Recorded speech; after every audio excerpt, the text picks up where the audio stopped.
มันคันบ่อยู่บ่เศร้า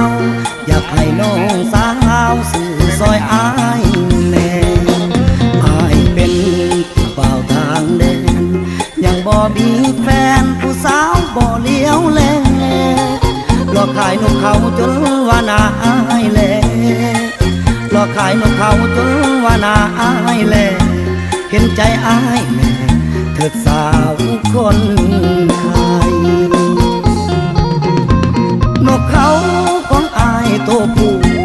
มันคันจุกรูยามเม็ดโตแม่